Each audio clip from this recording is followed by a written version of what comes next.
Bisita po namin na ngayon lang po nakadalo. If this is your first time, magandang gabi po sa inyong lahat. At kami po ay nagagalak at nakadalo po kayo dito. We have an opportunity na tayo po makapag-worship together with our God. Church, magandang gabi po sa inyo muli.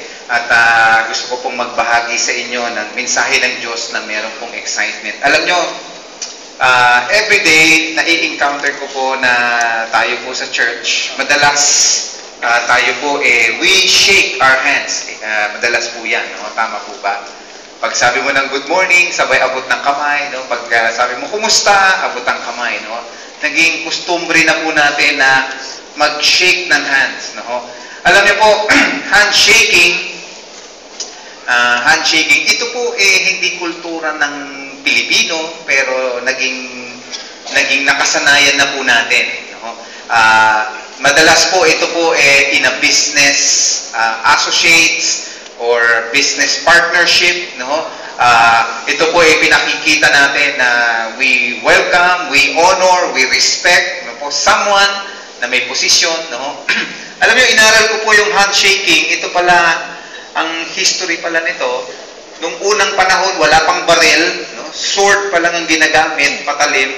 Kapag in-offer mo pala yung kamay mo to shake your hand, sinasabi mo, I don't have any weapon in my hand. So, I am offering to you peace. Yung pala ang simula ng handshaking. Hindi po sa atin yan, hindi po sa Pilipinas yan, and in fact, handshaking, marami pa pong iba't ibang kultura sa iba't ibang bansa. May bansa, hindi po pwedeng si lalaki ang unang mag-aabot ng kamay, iintayin yung babae. Kapag naman po sa ibang bansa din, a different country, nakalimutan ko po sa dami po ng iba't ibang kultura, iintayin mo yung mas nakatatanda, yung mas senior or yung may mataas na rango o posisyon, siya mag-o-offer ng handshaking. Hindi yung mas nakababata. To show respect or honor. Ganun po yun. Sa Pilipinas, ang kultura natin, paano po ba? To show respect and honor. Paano? Sa Pilipino, ito po ang ginagawa natin. Tayo po nagmamano. Sa inyo po ba ang bahay, nagmamano pa ba kayo sa inyong mga magulang? Amen. O sinasaluduhan nyo na lang ang tatay at nanay nyo? No? Pa. Ayos. No? Ganun na po ba yun? No? Well, ito po ay kulturang Pilipino. To show honor and respect to our parents, to our grandparents, basta nakatatanda, nakadapat na igalang.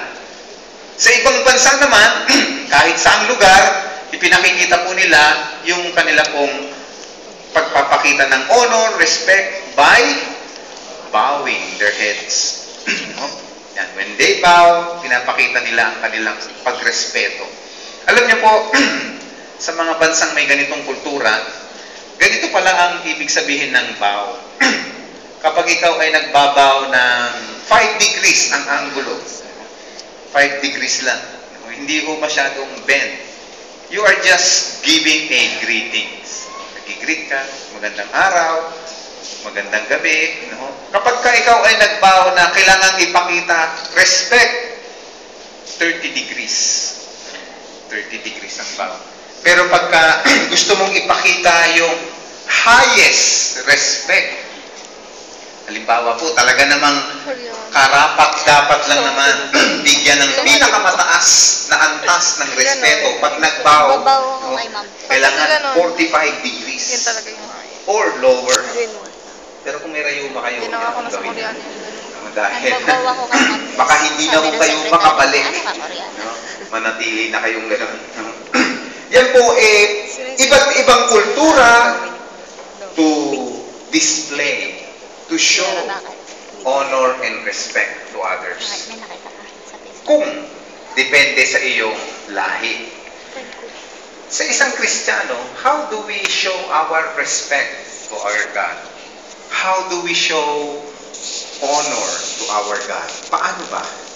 Bilang isang Kristiyano. Dito po, hindi na natin pinag-uusapan kung ano ang lahi, kung anong kultura.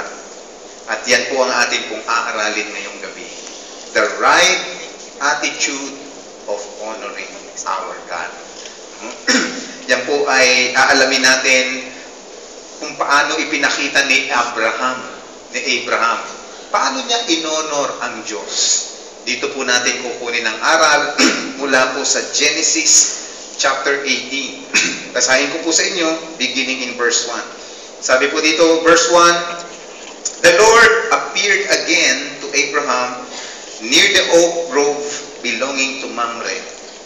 One day, Abraham was sitting at the entrance to his tent during the hottest part of the day. He looked up and noticed 3 men standing nearby. When he saw them, he ran to meet them and welcomed them, bowing low to the ground. My Lord, he said, if it pleases you, stop here for a while. Rest in the shade of this tree while water is brought to wash your feet. And since you have honored your servant with this visit, let me prepare some food to refresh you before you continue on your journey. All right, they said, do as you have said. So Abraham ran back to his tent, and said to Sarah, his wife, hurry, get 3 large measures of your best flour, knead it into dough, and bake some bread. Then Abraham ran out to the herd and chose a tender calf and gave it to his servant, who quickly prepared it. When the food was ready, Abraham took some yogurt and milk and the roasted meat, and he served it to the men. And as they ate, Abraham waited on them in the shade of the trees. Ito po ang salita ng Diyos na atin pong aaralin ngayon, drawing from it the right attitude of honoring God. But before we continue, pwede po ba kayong maanyayahan sandali tayo yumuko? At tayo po sandali manalangin. Father God, our Lord in heaven, salamat po sa araw na ito. Tunay na sa aming buhay, ikaw lang ang Diyos. Pumarito kami sapagkat kinikilala po namin na ikaw ang kataas-taasang Diyos. And Lord, we want to honor you and we would like, Lord, to show our respect to you. Father, please teach us today. Teach us, Lord. With your word, teach us. Bukas ang aming isip at puso sa bawat salita mo. And Lord, we receive your blessing. Yes, Lord, we receive them in Jesus' name. Amen and amen. Hallelujah. Praise the Lord. The right attitude of honoring God. Bilang isang Kristiyano, ito po yung magandang maunawaan natin. Lalong-lalo na tayo, every Sunday, we come into the church. Tayo po ay nagsisimba. Tayo po ay pumapasok sa presensya ng Diyos. Paano ba ang dapat na attitude? At ano ba ang benepisyo nito bilang isang Kristiyano? Unang-una, the right attitude of honoring God, we should approach God with much reverence. Ibig sabihin, reverence, ito po ay isang respeto. Respeto na dahil sa kahanga-hangang katangian ng ating pong binibigyan ng respect. Si Abraham, doon po sa ating binasa in verse 1 and 2, sabi po doon, let me read it again, the Lord appeared again to Abraham near the oak grove belonging to Mamre. Ito pong unang sentence na ito sa verse 1, sinasabi na po na dito sa pagkakataong ito, nagpakita uli ang Diyos sa kanya. Na-meet niya uli ang Diyos sapagkat, alam niyo po, yung chapter 17, yung unang chapter, bago po itong inaaral natin, nagpakita na po ang Diyos sa kanya. At sabi sa kanya, Abraham, I will bless you. Padadamihin ko ang lahi mo. Kaya lang, sa chapter 17, si Abraham po ay 100 years old na at ang misis niya po ay 90 years old. Wala pa silang anak. Kaya nagtatanong sila, paano kami magdadami ang lahi? Wala nga akong anak. Nakakita na ho ba kayo ng babaeng 90 years old na buntis? Nakakita na ho ba kayo? Baka meron dyan sa tabi mo, buntis, na 90 years old. Siyempre, katakataka na makakita ng 90 years old.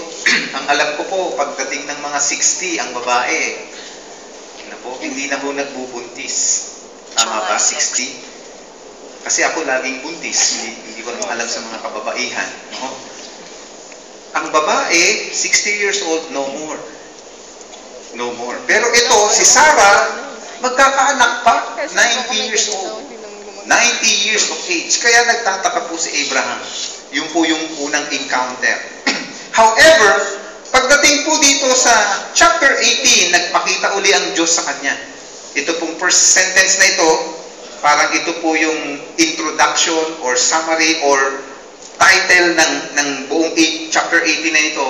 And tuloy ko lang po, sabi rito, one day, isang araw, Abraham was sitting at the entrance to his tent during the hottest part of the day. Napakainit. Ibig sabihin, napakaliwanag. Kaya imposibleng hindi niya makikita. Sabi po sa verse 2, he looked up and noticed 3 men standing nearby. When he saw them, alam niya ito ang Diyos. When he saw them, he ran to meet them. Tumakbo talaga siya. He ran to meet them and welcomed them, bowing low to the ground. Nung nagbow siya, nasa lupa na ho siya. Ganun po ang kanyang pagrespeto. Tayo mga kapatid, when we come to church, ano ba ang nakikita natin sa Diyos? Kasi doon po nakadepende yung respetong ibibigay mo, depende sa ano bang pagkakakilala mo sa Diyos. Ano ba ang tingin mo sa Diyos? Taga-solve lang ng problema. Pag may request ka, taga-bigay lang siya ng iyong wish. Lord, pwede ba? Wala akong pera ngayon. Pwede ba bigyan mo ako ng pera? O kaya ang wish mo, Lord, pwede ba? Makilala ko naman yung aking lifetime partner. Siya ba ang taga-bigay lang? Kasi po, yung reverence, pag nilapitan mo ang Diyos, when you approach God, depende kung anong pagkakakilala mo sa Kanya, ganun din po ang degree ng respetong ibibigay mo sa Diyos. Kaya sabi doon, approach God with much reverence. Kaya para magkaroon ka ng mataas na antas ng reverence, ng respeto na meron kang hinahangaan, matinding paghanga, o believe na believe ka. Tanungin ko lang po kayo sandali. Ano bang mga hinahangaan nyo? Meron ba kayong kinabibiliban sa Diyos?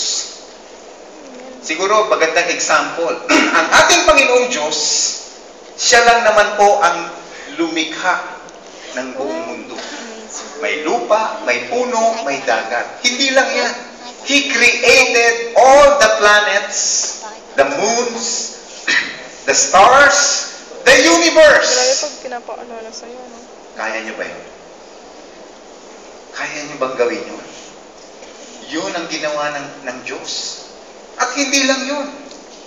Gumawa din ang Diyos sa loob ng mundo na yan ng iba't ibang mga creation.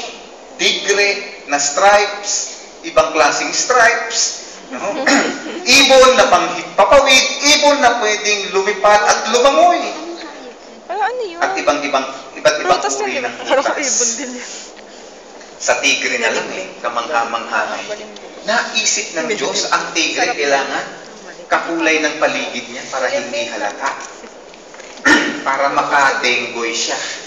Meron namang tigreng kulay puti. Kung pang-snow siya, kailangan puti. May puti pa ng tigre. Kala ko sobra lang. Sa bahay, may tigre din. Tama ko ba, mga husbands? Mga tatay at nanay? Ay, mga anak? Di ba may tigre din? Ano ba po ba yung tigre sa bahay nyo? Stripes din?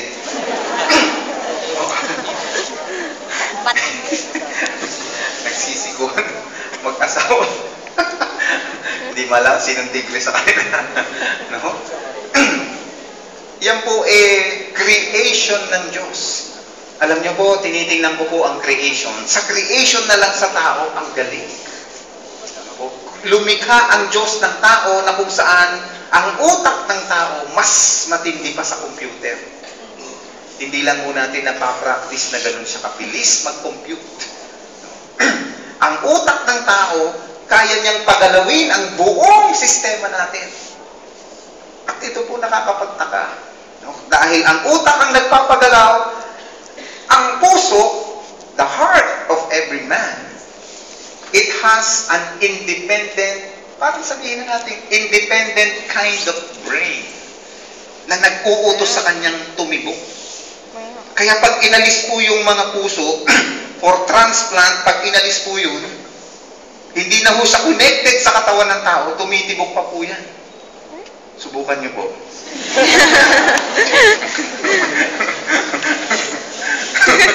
Baka gawin niyo. Tumitibok yan.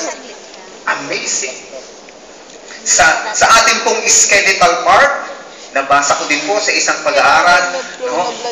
Iba ang lalaki, iba ang babae sa pagkaka-structure ng ating buto. Ang babae, iba ang design ng kanilang pelvic bone. Nakadesign sila na kaya nilang tumayo ng mas matagal kaysa lalaki. Dahil bubuhat po sila sa kanilang sinapupunan ng baby. They will carry a child. Hindi ho ganito, mas malaki pa ho dito. Ilang months na yan? It's much bigger. It can carry. Hindi po sila basta-basta katulad ng lalaki. Mangangalay ang lalaki. Wala pa. Bakit? Kasi iba ang pelvic bone ng babae. They can bear a child. Nag-a-adjust yung pelvic bone. No? Ang lalaki, pag nag-constipate, walang pelvic bone na mag-a-adjust. No? Tsaka ang babae, kahit na mas malakas ang lalaki, bigyan mo ang babae ng isang sanggol, maliit na sanggol, tatagal silang bumuhat. 1 oras, 2 oras, 3 oras. Yun ang design ng Diyos. Kaya dinisign sila ng yung buto nila, ganun. They can carry that for a long time. Ang lalaki, ibigay mo yung bata, 15 minutes. Oh, sa'yo na yan.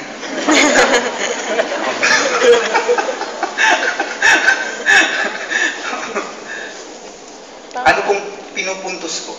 God has great wisdom. Pero mo naisip ng Diyos yun.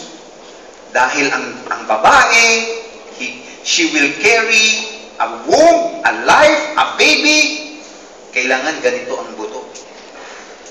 Ang galing naman ng Diyos. Kapatid, yun ang Diyos na sinasambay. Simple lang po yan. Creation pa lang yan. Ngayon, kapag nagka-problema ang tao, katulad nila Moses, sila po ay iniligtas ng Diyos, nagka-problema sila. Nasukol sila, na wala na silang pupuntahan. Anong ginawa ng Diyos? Gumawa ang Diyos ng miracle. Hinati ng Diyos ang dagat. Yung panahon ni Moses. Wow! Ano po modern na Moses. Parang tarpaulin yung dati dun sa may... Modern na Moses. Kaya kung kayo pupunta sa Cebu, Ay, hindi mo alam. ayaw niyo sumakay ng Roro? Tindihan mo Sabihin niyo, Lord, pwede ba pakihati sandali yung dagat? No? Lagyan mo na ng kalsada. May linya, Lord. Dadrive-in ko na lang, magdadrive ako hanggang doon sa Cebu. Dating-dati pa. Ang Diyos, ng panahon ni Moses, niligtas niya ang Israel. Binuksan niya ang dagat para makatawid ang kanyang mga anak. Literal na ginawa po yan. Naniniwala ako na ang Diyos noon ni Moses, gaano mang kalaking dagat ng problema ang meron tayo, yung Diyos noon, Diyos ngayon, hahatiin niya ang dagat ng problema. Para tayo makatawid. Kung kayang gawin ng Diyos ang mga bagay na yan, dapat lang na mamangha tayo, umilig tayo sa Kanya. So when you come to God, ang Diyos na nilalapitan ko, Kanina pa yun, I approach God who is a God who can do even impossible things. He can create out of nothing.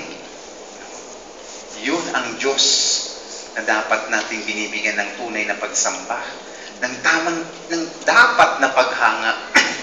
And not only that, hindi mo lang bibigyan ng reverence. Another thing, the right attitude of honoring God, we should also spend intimate time with God. Pag sinabing intimate, ano ba yun? Pag sinabing intimate, yung gusto mo, yung personal, ikaw lang at ang Diyos. Wala kang naiisip na iba pa man. No?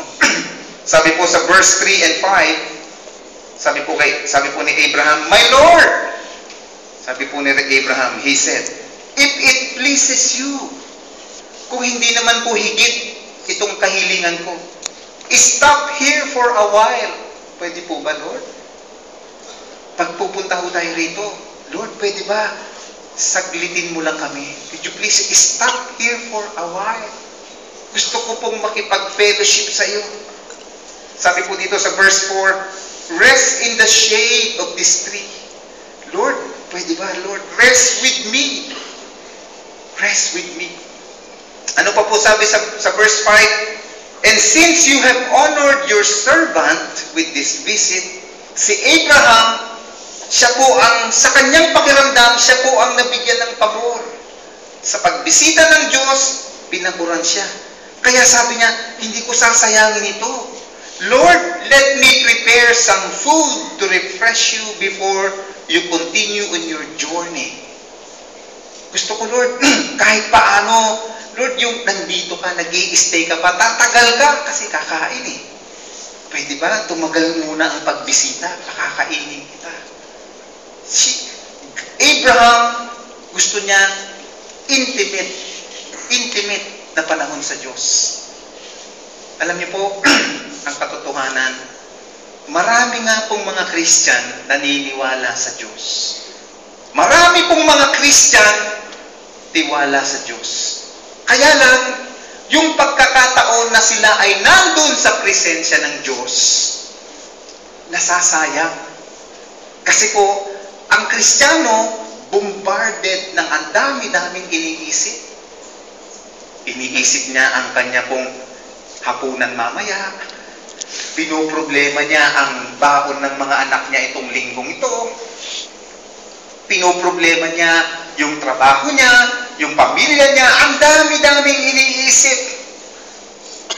When we go to church, when we go in the presence of God, we should take that opportunity, Lord. Tayong dalawa lang.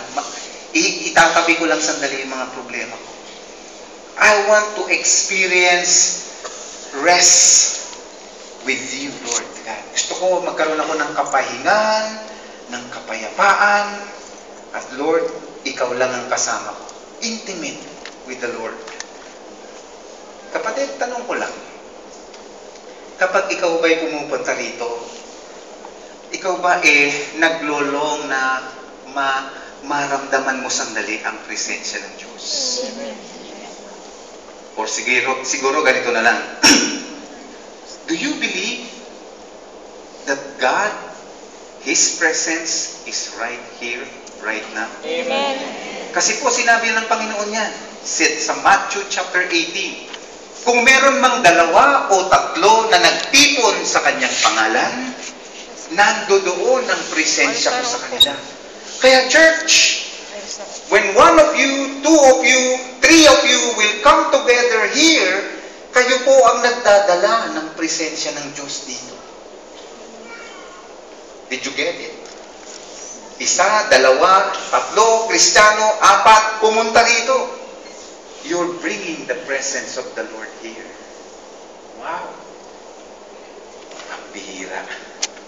No? We should enjoy that. We should take that opportunity. Hindi ito yung pagkakataon, pupunta ako sa simbahan, hihingan ko si Lord ng mga lahat ng mga dapat sa mga problema ko. It's not like that. It's about you and the Lord only. Kasi kung ang pinunta mo dito para magpalamig lang sa airport, sayang. Kung ang pinunta mo dito para samahan lang yung girlfriend mo, sayang. Pero kung ang pinunta mo dito para ipakita mo, ikaw nga ang Diyos na makapangyarihan sa lahat. Ikaw ang Diyos na may hawak ng aking hininga. Mga kapatid, let me tell you one truth. Lagi ko pong sinasabi ito sa inyo. Wala pong garantiya na kahit sino man sa atin dito, hindi mo magagarantiya na bukas gigising ka pa. Amen? Amen. Sapagkat ang may hawak ng hininga natin, walang iba kundi ang Diyos lang. Amen. Kaya pag sinabi ng Diyos, sige po, palakpakan natin ang Panginoon. Kaya pag sinabi ng Diyos, sorry, hanggang dito ka na lang. Wala ka nang magagawa. At wala kang maipagmamalaki sa Diyos. Hindi mo kakayanin. Kaya, ito ang pagkakataon, Lord, napakabuti mo naman. Sapagkat every day in my life, Lord, you are bringing me one blessing a day. Ano yung blessing na yun? A blessing na nagigising tayo sa kinabukasan, na buhay pa tayo, na i-enjoy pa natin yung buhay na binigay ng Diyos sa atin, na i-enjoy pa natin yung family natin, and we can still express our love to them and do the things that we love to do. Kaya maganda, meron tayong pagkakataon na, Lord, gusto ko, pag nandito na ako sa presensya mo, magpapasalamat lang ako sa iyo. I want to have fellowship with you, Lord. Yung ako naman ang kakausapin mo. Ako naman, Lord, ang makikinig sa iyo. That's a one right attitude in honoring God. Hindi yung pupunta tayo na para bang ATM si Lord, Lord, pengin pera. No? Hindi po ganun. And when we come here, when we honor our God by having an intimate fellowship, kailangan, pangatlo, we need to allocate our best offering to Him. We need to give our best. Sabi po doon kay Abraham sa verse 6 and 7, nung siya po binisita ng Diyos, mag-i-stay ang Diyos, sabi po dito sa verse 6, so Abraham ran back to the tent and said to Sarah, hurry, get 3 large measures of your best flour. Hindi ordinaryong harina, your best flour. Knead it into dough and bake some bread. Then Abraham ran out to the herd and chose a tender calf. Pinili niya yung pinakabata, yung alam niyang tamang-tama lang na pag nilitsyon yung baka, eksakto ang lambot at ang sarap. And he gave it to his servant who quickly prepared it. Ibinibigay mo yung the best. Alam nyo, church, pag sinabi nating best offering, hindi lang po yan yung offering, yung tithes na nilalagay natin sa sobre, inihuhulog natin dyan sa ating offering box. Hindi lang po yun. The time na inallocate mo sa Diyos is your offering. Ulitin ko po. Yung oras na sinabi mong pupunta ka sa simbahan, it is the offering, the time na ino-offer mo sa Diyos. Kaya kung hindi mo siya gagawing the best, hindi mo i-maximize yung fellowship mo kay Lord. Hindi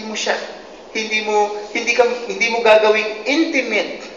Hindi mo ibibigay ang reverence mo sa Diyos. Because you're not giving your best. Kaya sayang, kung tayo pupunta, hindi natin magagawa ang bagay niyo. The right attitude, Lord, itong oras na ito, ilalaan ko to sa iyo.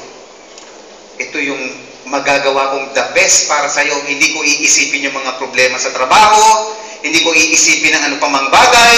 Lord, tayong dalawa lang. I will offer this time for you. At Lord, pag nandito ako, Lord, aawitan kita ng pagsamba at papuri.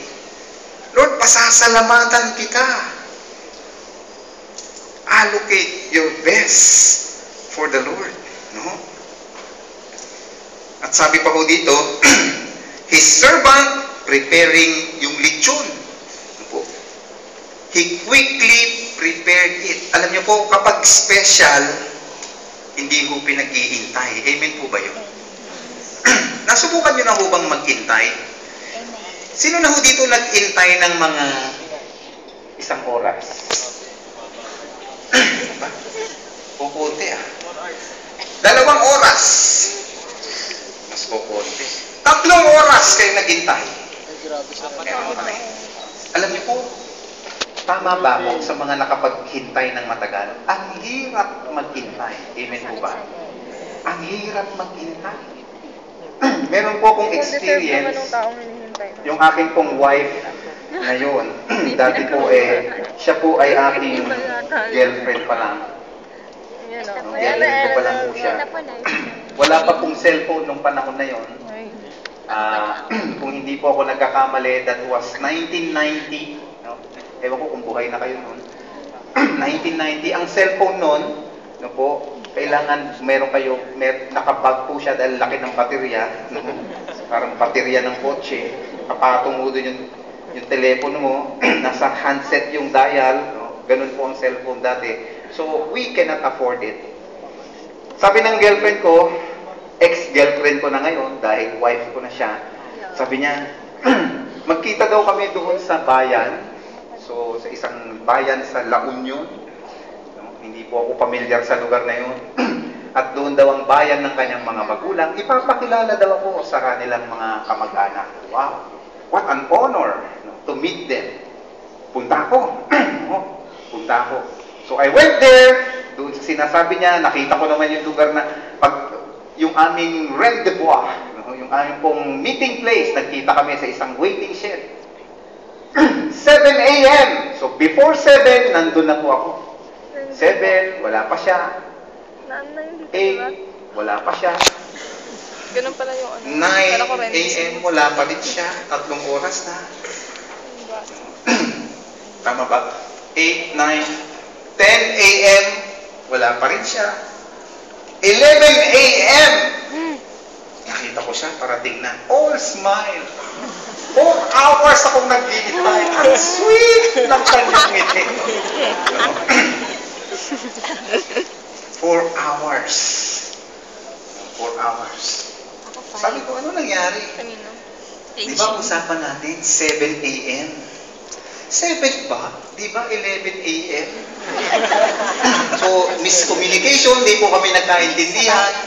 Kaya, tuwing makikita ko po ang 7-11, lagi ko pong naaalala yung eksena na yun. Kaya kung pwede bang mini-stop na lang? Wala na kasi. Buti na lang, syempre, napakabuti ng Diyos.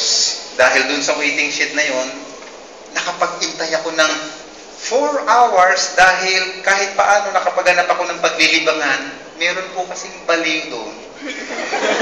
Sa waiting shed, no? Halos magkatapatan lang po kami. No? Pinakikinggan ko siya. Di ba siya, may kausap po. Kausap niya yung sarili niya. No? Siyempre, ayoko naman, walang way. No way to communicate. No cellphone. So, I have to wait.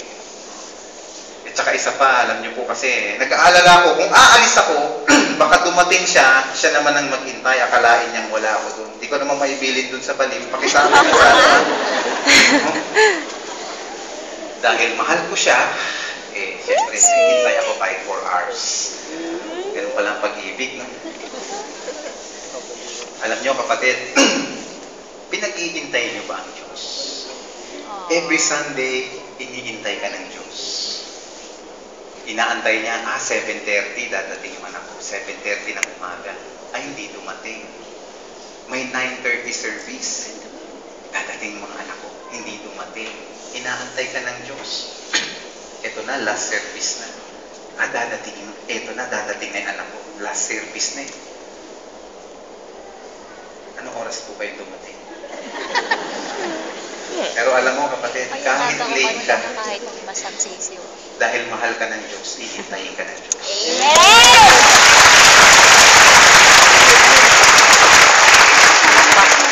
He is longing for you. Wala kasi sa'yo. He is longing for your time. God is waiting for your fellowship, your intimate time with Him. Inaantay ng Diyos yun. At kapag dumating na po yung pagkakataon na yun, in our last point, we need to put on gladness as we worship Him, as we honor Him, as we serve Him. In verse 8, ito po sa verse 8, sabi po dito, when the food was ready, Abraham took some yogurt and milk and roasted the meat. He served it to the men. Sino po ang nag-serve? Abraham. It was Abraham. Si Abraham po ay mayaman na tao. Hindi niya po iniutos to. Sa kanyang mga utusan, hindi. He himself, dala-dala niya po yun. He himself served all the food to the visitors. Why? Because it is his gladness. It is his joy to serve. Pagkakataon ko na to. Pagkakataon ko na to, ako naman ang magbalik ng pabor. Pinaboran ako ng Diyos eh. Dinalaw ako dito. Sino ba ako para puntahan ako ng Diyos dito? Pagkakataon ko na to, ibabalik ko ang pabor. Yun po ang nasa isip ni Abraham. Sa sobrang kagalakan, sabi niya dito, as they ate, Abraham waited on them in the shade of the trees. Habang kumakain po ang mga bisita niya, habang nandoon po sila, nag-intay siya. Baka may kailanganin pa. Baka may hanapin pa. Baka humingi ng tubig, humingi ng extra panggatas, baka may itatanong pa. It is his joy, it is his gladness to serve his God. Ito po yung sa palagay niyo kapatid, what was the result of all of this? Ito po ang naging resulta ng ginawa po ni Abraham sa verse 9 and 10. Sabi po sa kanya, verse 9, Abraham, where is Sarah, your wife? The visitors asked. She's inside the tent, Abraham replied. Verse 10, then one of them said, I will return to you about this time next year, and your wife, Sarah, ano daw sabi? Will have a son. Nagtataka ka? Bakit dadaming lahi namin? Eh wala naman akong anak. Pinagtitibay ko ngayong araw na to. Next year, you will receive your blessing. Tatanggap ka ngayon ng pabor. Akala mo, si Abraham, akala niya binigyan na siya ng Diyos ng pabor. Nag-stay. Ibabalik niya yung pabor. Lord, babalik ko yung pabor. Kasi pinaburan mo ko, Lord eh. Nag-stay ka, babalik mo yung pabor. Alam niyo kapatid, dito niyo makikita, hindi magpapadaig ang Diyos sa iyo. Hindi magpapadaig. Pag binigyan mo, pinaburan ka ng Diyos, binalik mo ng magandang pabor, siguraduhin mo kapatid, may pansalo ka. Dahil ibabalik din ng Diyos ang higit pang pabor. May blessing.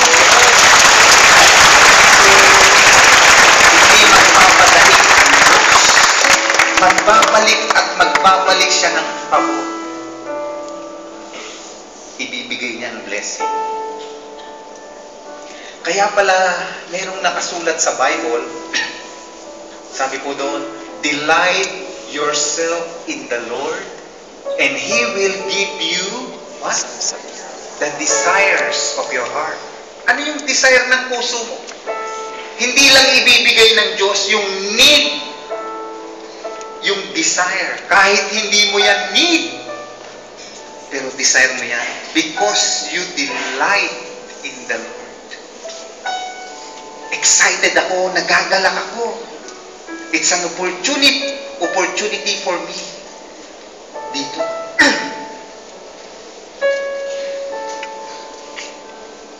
Grabe si Lord. Pambihira. Wow. Hindi siya magpapadaig. Binigyan ka ng pabor, binalik mo pabor, magbibigay pa rin siya ng pabor. So, in summary, the right attitude to receive favor from God. Number 1, approach God with much reverence. Can I call on the leaders of the church? Natatandaan niyo po yung pangalawa? Spend intimate time with God. Pangatlo, allocate the best offering to Him. As soon as possible. Ano po yung huli? Put on gladness as you serve. Wow, galing ng pastor. Ano po nababasa niyo? Asap. As soon as possible. Apply this. Dahil habang dinidelay mo yan, nadidelay yung dagdag blessing sa iyo. As soon as possible, do this. And you will receive another blessing. More blessing as soon as possible.